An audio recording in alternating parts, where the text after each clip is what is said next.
చెన్నాపూర్ కొత్తపల్లి గోరి మండలానికి సంబంధించి 1,40,00,000 రూపాయలతో 33/11 kV సబ్ స్టేషన్ ప్రారంభోత్సవం చేసుకున్నాం. అట్లాగే నూతనంగా మరో 3 సబ్ స్టేషన్లు మంజూర్ నగర్, ధర్మారావుపేట, నవాబ్పేట సంబంధించినటువంటి 3 మండలాలు భూపాల్పల్లి, గన్పూర్, ములుగు, చిట్యాల మండలాలకు సంబంధించి మరొక 7,30,00,000 రూపాయలతో సబ్ స్టేషన్ శాంక్షన్ చేసుకొని ఈరోజు భూమి పూజ కార్యక్రమం చేసుకున్నాం. ఈ ప్రాంతానికి అవసరమైనటువంటి విద్యుత్ అవసరమైనటువంటి ఎన్ని సబ్ స్టేషన్లైనా అవసరం మేరకు ఈ రాష్ట్ర ప్రభుత్వం శాంక్షన్ చేయడానికి సిద్ధంగా ఉందని చెప్పడం కోసమే నేను ఈ లెక్కలు చెప్తా ఉన్నా. కాంగ్రెస్ ప్రభుత్వం వస్తే కరెంటు ఉండదని చెప్పి అనేక రకాలుగా ప్రచారం చేశారు.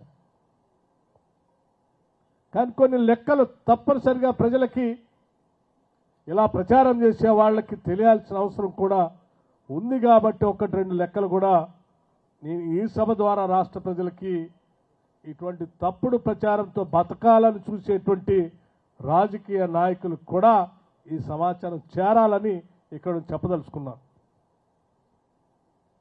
2023 మార్చి నెలలో ఈ రాష్ట్రంలో పీక్ డిమాండ్ 15,000 మెగావాట్లుంటే కాంగ్రెస్ ప్రభుత్వం వచ్చిన తర్వాత 2025 మార్చి నెలలో 17,162 మెగావాట్లకు సంబంధించిన పీక్ డిమాండ్ వస్తే కూడా, అంటే దాదాపు గతంలో వాడకం కంటే 2,000 మెగావాట్ అధికంగా ఈ రాష్ట్రంలో కరెంటు వాడితే కూడా ఒక్క నిమిషం కరెంటు పోకుండా రాష్ట్ర వ్యాప్తంగా 24 గంటలు కరెంటు ఇచ్చినటువంటి ఘనమైన చరిత్ర కాంగ్రెస్ ప్రభుత్వం. మరి ఈ లెక్కలు ఏదో గాలికి చెప్పే కాదు, ఇది పూర్తిగా సాంకేతికంగా లెక్కలు వేసి విద్యుత్ శాఖ అందించినటువంటి లెక్కలు.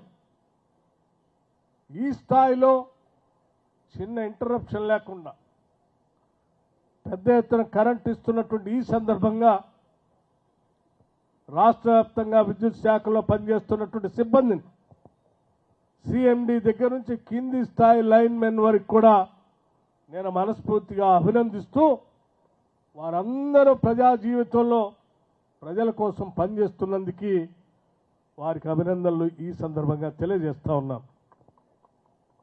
అంతేకాదు, కరెంట్ అనేది కనపడదు, కానీ కరెంటు లేకుండా ఉండలేము. ప్రతి ఉత్పత్తికి కరెంటు అవసరమే.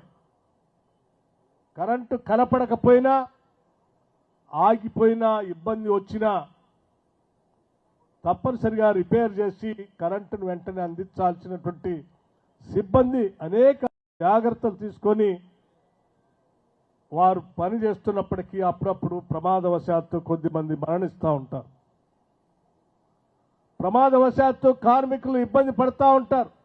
ఇబ్బంది లేకుండా ఉండటం కోసం ప్రమాదవశాత్తు ఏదైనా జరిగితే వారి కుటుంబాలు బజారు పడకుండా ఉండటం కోసం ప్రజాప్రభుత్వం, ఇందిరమ్మ ప్రభుత్వం, మన ప్రభుత్వం ₹1 కోటి ఇన్సూరెన్స్ లైన్ మెన్ దగ్గర నుంచి సిఎండి వరకు చేశాం.